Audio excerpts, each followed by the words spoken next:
యేసయ్య నామంలో అందరికీ వందనములండి. మట్టల ఆదివారానికి, మంచి శుక్రవారానికి సంబంధించిన ఒక చిన్న కథ ద్వారా అందులో ఉన్నటువంటి సత్యాన్ని మనం గ్రహించాలనే ఈ చిన్న వర్తమానం. మత్తయి సువార్త 11వ అధ్యాయం 28వ వచనంలో ప్రభువు అంటున్నారు, సమస్త భారం మోయువారులారా నా యొద్దకు రండి, నేను మీకు విశ్రాంతినిస్తాను అని బంధకాల్లో, భారాల్లో, సమస్యల్లో, పాపపు బంధకాల్లో ఉన్న వారందరినీ కూడా ప్రభువు ఆహ్వానిస్తున్నారు, పిలుస్తున్నారు. మీ భారమంతా నా మీద వేయండి అంటున్నారు. అనుదినము మీ భారాల్ని మోస్తున్నానని కూడా వాక్యం సెలవిస్తుంది. అయితే నాదొక ప్రశ్న, మరి ప్రభువును మోసిన వారు ఎవరైనా ఉన్నారా అంటే ఏ మానవుడు కూడా ప్రభువును మోయలేడండి. అందుకే దేవుడే మన భారాన్ని మోయటానికి ఇష్టపడి ఆయన సిలువలో మరి మన కోసం చనిపోయారు. మరి అయితే ప్రభువును మోసిన వాళ్ళు ఇద్దరు ఉన్నారు, కానీ వాళ్ళు మనుషులైతే కాదు. మట్టల ఆదివారం రోజు ప్రభువును మోసిన గాడిద పిల్ల ఒకటైతే, మరి మంచి శుక్రవారం రోజు ప్రభువును మోసిన సిలువం రాను అండి. మరి ఈ రెండు గాడిద సిలువం రాను మరి ఏ విధంగా మాట్లాడుకుంటున్నాయో వాటి యొక్క మాటల్లో ఉన్నటువంటి సత్యాన్ని గ్రహిద్దాం. ఇదే ఈ కథ యొక్క సారాంశం.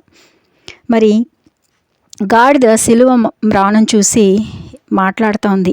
ఏమనంటే గాడిద సిలువను చూసి అంటుంది, మట్టల ఆదివారం రోజు మరి యేసు ప్రభువు స్తుతుల మధ్య మరి ఆయన్ని యెరూషలేములోకి నేను మోసుకొని వచ్చాను అంటుంది.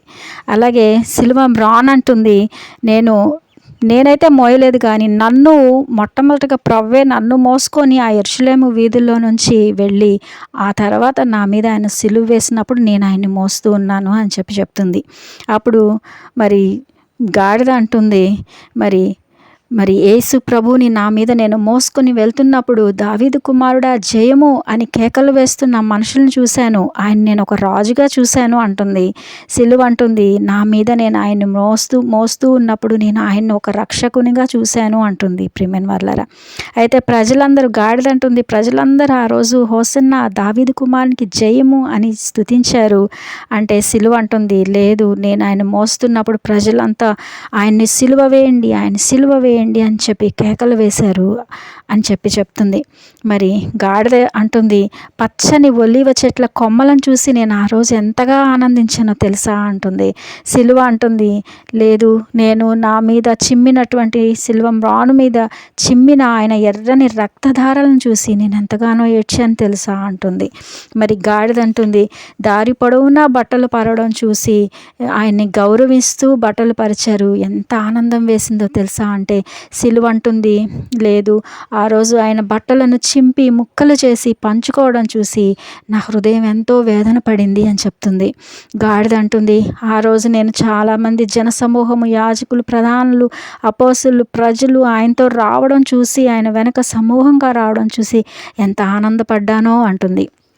అయితే సిలువ అంటుంది, ఆ రోజు మరి సిలువ వేసిన రోజు మరి యోహాను శిష్యుడు, యేసయ్య తల్లి, కొంతమంది స్త్రీలు మాత్రమే అక్కడ ఉన్నారు అని చెప్పి బాధపడుతూ ఉందండి.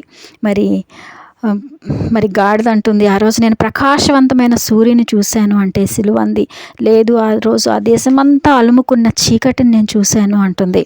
మరి గాడిద మరి సిలువను చేరుకుంది. అయితే సిలువలో వేలాడుతున్న యేసయ్యను చూసి ఆందోళన పడి తను ఎంతో వేదన పడి అంటుంది, ఎందుకు సిలువ రాను నువ్వు ఆయనకి ఇలా చేసావు, ప్రభువుకి మరి నా వీపు మీద మోసినప్పుడు ఆయన ఎంతో ఆనందంగా ఉన్నారు కదా అంటే సిలువ అంటుంది, నేను కాదు ఆయనకి ఈ పరిస్థితి తీసుకొని వచ్చింది, ఆయన ఎంతగానో ప్రేమించిన ఆయన ప్రజలే ఈరోజు ఆయనకి ఈ పరిస్థితి తీసుకొని వచ్చారు అంటుంది. అప్పుడు గాడిదంది, అందరూ నన్ను బుద్ధి లేని దాన్ని అని అంటారు, కానీ మరి నిజంగా ఈ మనుషులు ఎంత బుద్ధి లేని వారు, ఇంత ప్రేమామయుడైన యేసుక్రీస్తుని ఎలా సిలువకు అప్పగించారు అంటుందండి. మరి నా మీద ఆయన ఎంతో దీనుడుగా కూర్చున్నాడు, కానీ సిలువ నువ్వెంతో అదృష్టవంతురాలివి, నీ మీద ఎంతో అలసిపోయి మరి శ్రమల్లో అలసిపోయి విశ్రాంతిలో నిద్రిస్తూ ఉన్న ప్రభువును చూస్తున్నాను అంటుంది. ప్రియమైన వారలారా, మరి మనమైతే ప్రభువును మోస్తున్నామా? ప్రభువే మనల్ని మోస్తూ ఉన్నారు. ప్రభు అంటున్నారు, ఆయన్ని వెంబడించే వాళ్ళు తమ సిలువను ఎత్తుకొని ఆయన్ని వెంబడించాలని ఇష్టపడుతున్నారు. ఏంటా సిలువ అంటే, ఏంటా భారం, ప్రభువుకున్న భారం ఏంటి అంటే, ఆ బాధ్యత ఏంటి అంటే ఆయన రాజ్య వ్యాప్తికి మనం కృషి చేయాలని, మరి ఆయన అనేకులకి పరిచయం చేయాలని, ఆయన ప్రేమను అనేకులకి ప్రకటించాలని. కాబట్టి ప్రభువుకున్న ఈ భారాన్ని మనం కూడా మోద్దామా? ఈ సత్యాన్ని మనం గ్రహిద్దామా? Praise the lord. అందరికీ వందనములు.